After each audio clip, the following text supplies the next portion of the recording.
they could best support the victim. Because empathy is one thing, but you can't expect everyone to empathize with what exactly you've been through. And also everyone's story is different. Even if I was a survivor and I felt like I could relate to a certain extent, no one can fully understand the steps that you've been through, the story that you've been through. So what we try to do is that we try to ask the victim or survivor what exactly do they need, and to give that support with completely no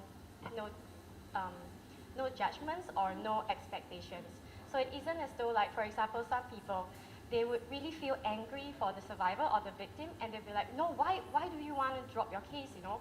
Why did you want to fight it through? Why don't you, this person deserves to go to jail and see justice done to him. I do believe that it's not as though the victim doesn't want it or the survivor doesn't want it, but we have to pick our battles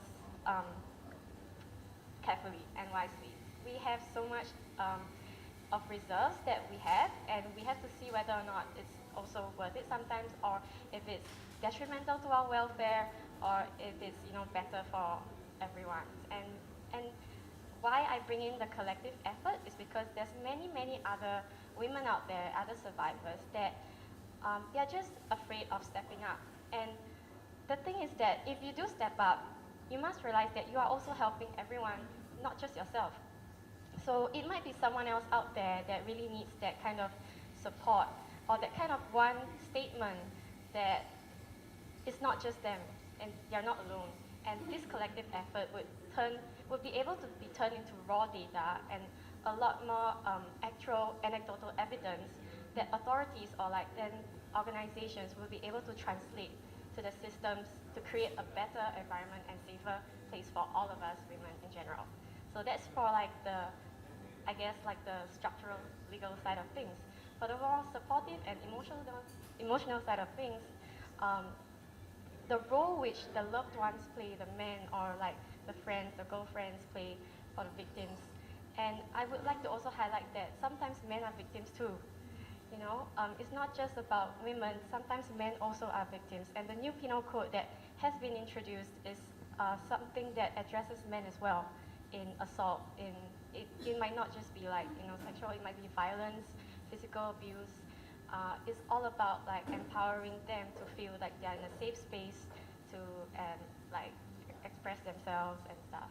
So it's one of the, sorry, I kind of like lost my train of thought. I'm gonna look at what I wrote. Yeah, it's sort of like the key drivers of this emotional change is also for us, maybe women. I touch a little bit more on women now because I've observed through many survivors and attending several women campaigns and events that women tend to second guess ourselves a lot when it comes to speaking up or making decisions. Say, for example, I'm not like judging or like labeling any man in the room, but for example, in general, if someone came up to a woman and said like, hey, I need to get a job done for maybe ABC to E, and then the women would think, okay, I have A, B, D, I don't really have C or E or F, so I'm not cut out for it. You know, they really think through what are the operational, logistical, whether they are technical and capable enough for that kind of job, and they sort of only agree if they are about 90% sure that they can complete the task and follow it through. Whereas for men, it's like, yeah, if it's just like 50%, yeah, sure, just go ahead. Let's just take it on and see how things go. So this is what I've observed, and also like through many different women or community empowering talks, we have been noticing this trend. So it's really finding out that innate strength in us to not to think too much into that and just trust ourselves with what we can deliver and sort of take things along the way. I'm not sure what else.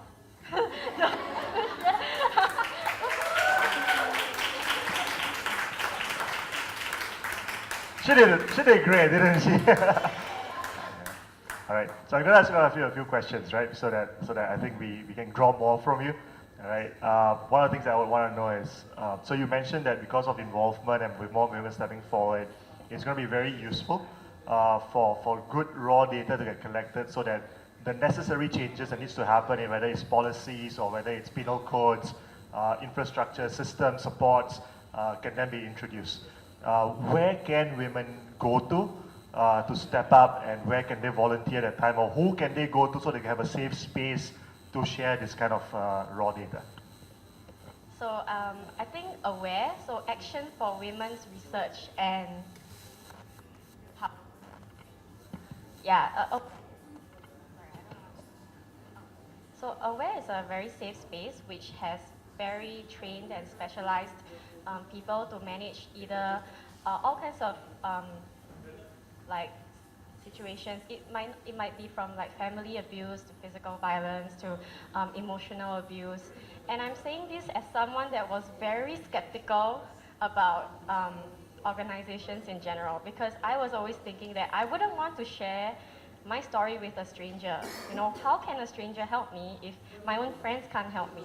That was my point of view. That was like, I felt like the best therapists or the best counselors were always your friends, because they're the ones that knew you, they're the ones that relate to you on a certain level. But when I went to AWARE with actually a very closed mind last time. So what really shocked me was like the amount of training and specialization that these people go, like the workers there go through to really equip themselves with dealing with various different situations. And they have this active research and research center that pulls in many different raw data from the victims with completely anonymous case studies and stuff to push it through various avenues, through the legal system to the criminal system, and you always somehow feel very safe and taken care of throughout the entire process, be it whether you're there just for like domestic violence, domestic support, or like sexual abuse, or anything that makes you feel unsafe. And if they can't manage it, they will probably know the most appropriate avenues to refer you to, and they will make sure that like you are well taken care of along the way. Yeah, I think that's it. Awesome. And one last question I'm going to ask you, because there are some men in the room, and you raised a very important point. You raised a point of empathy earlier. And it's pretty safe to say that not only for men to empathize with a woman, but even for a woman to empathize with a woman sometimes can be on different tangents, simply because everyone processes, understands, analyzes abuse, trauma, and pain differently. So what can one do if someone comes and does speak to them? Sometimes the easiest thing to do is, it's okay, things get better, or why don't you go and make a report? But sometimes that person just needs some time, they don't want to be pushed into something. So what would you, from a personal point of view, of course, say that would be the best thing a person can do when somebody does come up to them and share something like that? What would be the best immediate response? Okay, I don't have a best immediate response, but I do know something to not ask whoever it is, which is don't ask them what they want to do, because most of the times they're already in a state of mind where they don't know what they want to do. That's why they're going to their friends for support.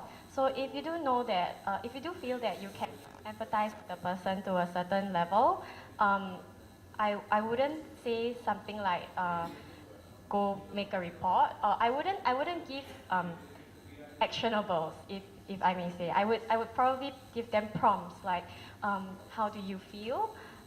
Try to walk them through their emotions, try to walk them through how they feel first, and then assess where they are. If they're really in a frenzy, I think that the first thing that's most important is to make sure that they're safe. If they don't have any kind of self-harming thoughts, I think that is the most important thing to ensure when it comes to a victim. And then reach out to a professional helpline, yeah. And most of the time, if the victims are too afraid to share, a friend or a relative or your loved one might have to share on their behalf, because if they are going through much, they wouldn't want to keep reliving it in their head. Something that's very tough for them to do, especially if it's to one person and then to another person and then yet to another person.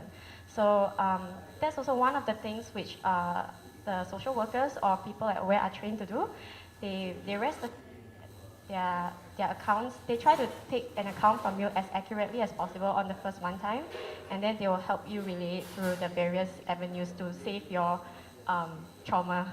Yeah, I think that's the thing. Of course, even it's bringing them to a professional help or support line, always be there for them. Now, if people are working, it's like it can always be through check-ins or just letting them know that they're not alone. I think that's the most important thing. Yeah. Thank you so much. Please give a big round of applause, ladies and gentlemen.